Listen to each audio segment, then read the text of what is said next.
How much was our electric bill for last month? Has our air fryer caused our electric bill to go up significantly? Cost of living in the Philippines. That's what I'm going to talk about in this short 5-minute video.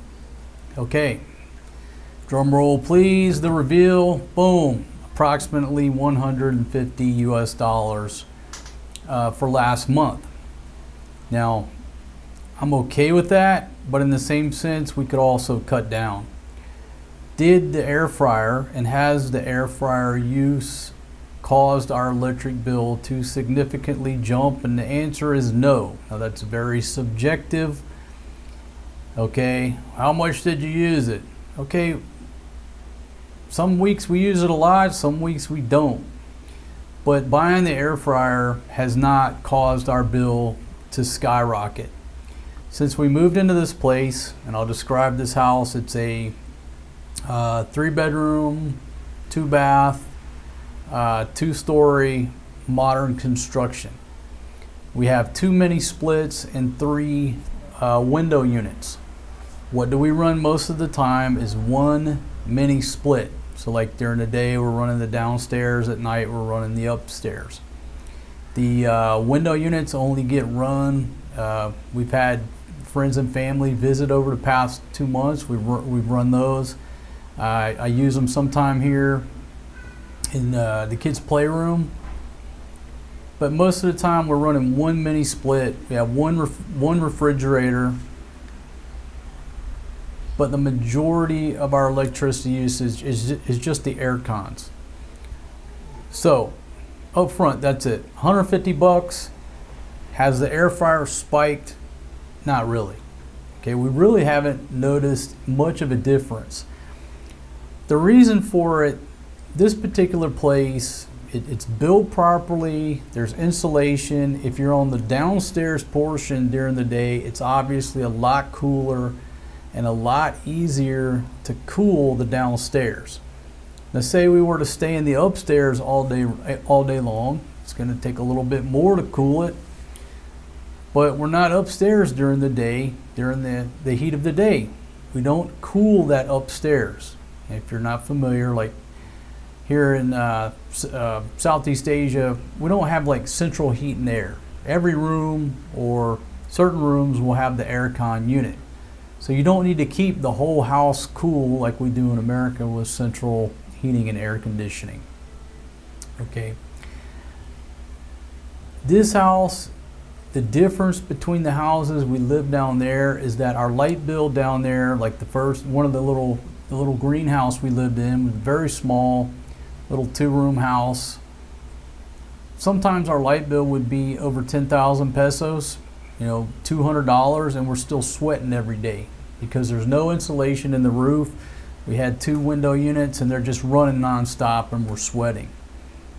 So we were paying more money down there to be uncomfortable. Up here we're paying less money and we're not being conservative and we're comfortable. Nobody's sweating to the oldies inside the house anymore. Now with that said, 150 bucks, if we really wanted to cut down, we could easily get it down to $100 just by cutting the air cons off. Running an electric fan, spend more time outside with the kids, with their water hose. Now they'll run my water bill up a little bit. But if I wanted to cut that down and say, hey, $100, around 5,000-6,000 pesos, we could easily do it. We're not doing that now because I said, hey, we've sweat for the past 2 years. I want to live comfortably now. I don't want to sweat in my own house. So, $150 a month. We don't sweat. We're not wasting, but in the same sense, we're living comfortably. Leaving lights on at night, security lights, watching TV, big screens, washing machine. Now, no dryer. Not very many people over here have a dryer, but we do have a modern washing machine. She washes every day. That's very subjective. How much does it cost to live in the Philippines? What spectrum do you want to find yourself on? Okay, most expensive light bill I think we've had was over $300. and it was actually in a little small 2-bedroom house, but we were just running 3 window units, and it was over $300. That's not acceptable when you retire. You move to a place like Southeast Asia. Where can you cut corners? And that's one of them, is the electric bill. Especially if you're retired, sitting around drinking beer all day, just go outside and throw a water hose over you every now and then instead of running the air con all day. So over $300 we've paid. If you go back to the $28 beach condo, our light bill was around $7 US per month. If you don't believe me, go back, check out the video. You can take a tour of my $28 beach condo. The rent was 1,500 pesos a month. Our electric was about 7, the water was about 3. We were living cheap on a local economy. Now we had no aircon, but we lived underneath this huge mango tree, and it kept the place cool. Now, I mean a big old mango tree. So it kept the place cool. We just had a little fan, no refrigerator, no TV. All we did was cook with that little plug-in hot skillet. No, we did cook. That's where the electric usage came from. If it weren't for me doing that cooking, the light bill probably would have been about $3. So I've lived anywhere from $7 a month electric to over $300 here in the Philippines. But if you get a decent, when I say decent, a more modern built home, and you just run one aircon non-stop, one mini split, and live like we do, we're a family of 4, $150 a month. Man, that's subjective. So anywhere from 7 to over 300, where you want to be. Cost of living conversations are so subjective. Some people are willing to live and buckle down and not be as comfortable and have a cheaper bill. Other people have to walk in their house and it be like a chiller, like a freezer, walk-in cooler. Obviously you're going to pay more. So all I can do is tell you real life, what we pay, and also the time of the year has something to do with it. Why? Because it's a lot cooler here during the rainy season, right? The rainy season, it's cool. Why? Because it's always raining. It cools down these hot tin roofs. Now you get around, what? February, March, April, May, down there when it's dry and it's hot and the sun's just beating down on those tin roofs with very little insulation. That's when your electric bill is going to spike. You're not going to be able to stay cool like we were down there. So these are all things to think about when you go selecting a place to rent. I recommend that you rent, especially for the first year. I recommend that you rent living outside your home country, full stop. But nobody's going to listen to me.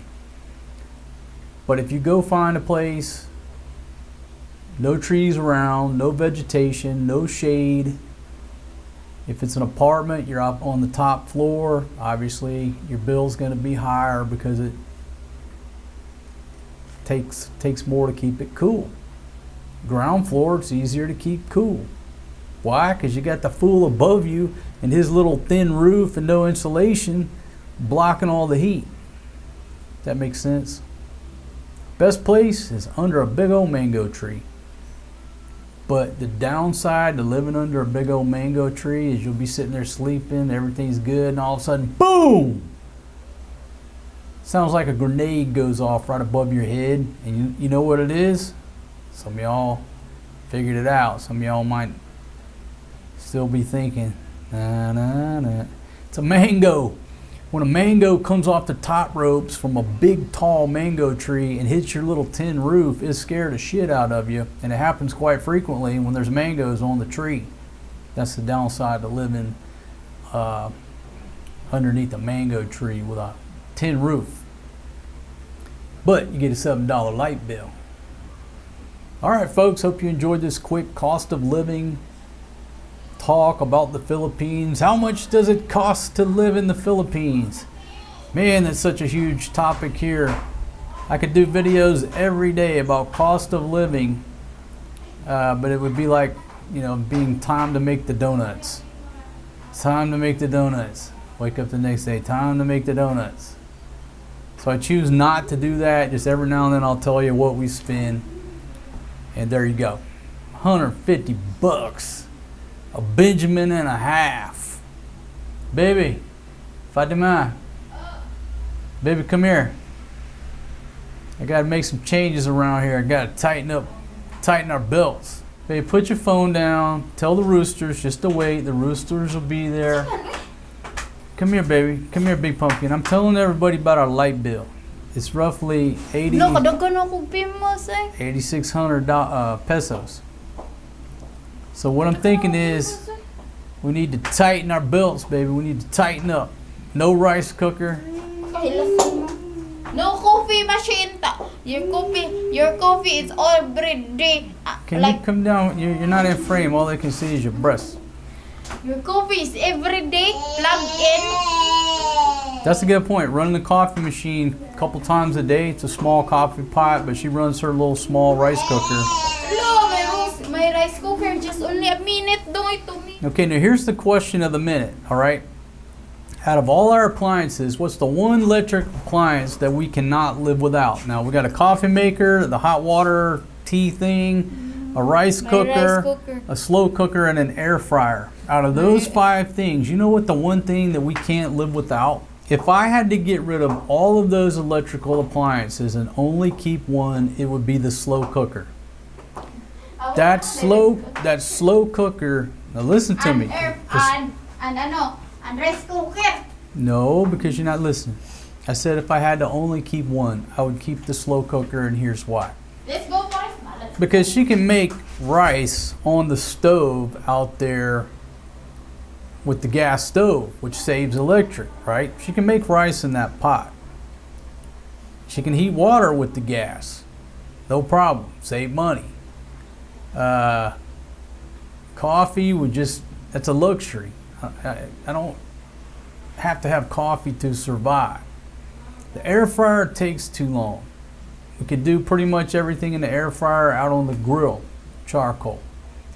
But the slow cooker is the one thing that I would not be willing to give up, especially if you have a house full of people, whether a house full of kids or if you live close to your wife or girlfriend's family where they're coming over there every day hungry, which they will. That slow cooker is a lifesaver because you can take a chicken, put your chicken in there, vegetables all around, little spices, plug that thing in the night before. How much money are you out? Chicken, couple hundred pesos, some vegetables, say 350 pesos, about $7. $7 worth of stuff ready to go in the morning, plus the rice cooker. People can come from sun up to sundown and they'll make soup over some rice, what have you, and you can feed the masses and visitors pretty much all day off of what comes out of that slow cooker. Now, you might not think that's important, but that is the best tidbit of information I can give you if you're going to move next to your wife's village. Slow cooker, just budget, $7 a day. What's 7 times 3? Or excuse me, 7 times 30. What is that? 30 times 7 is $210, right? Okay, that might sound like a lot, but if you budget a couple $100 a month to feed your wife's family and the people that are coming and going, you're getting off light. You're getting off light. And you can't pull it off without that slow cooker. You see what I mean? So that's the one thing I would not be willing to give up, especially if we went back to living around her family. Even if it drives the electric bill up a little bit, you're saving the money in the food that you're dishing out to people who show up at your house. Expected and unexpected. Damn, folks, I got to sneezing and coughing. Man, about wiped me out. All I was trying to do is say thanks for watching. See y'all in the next one. Peace out.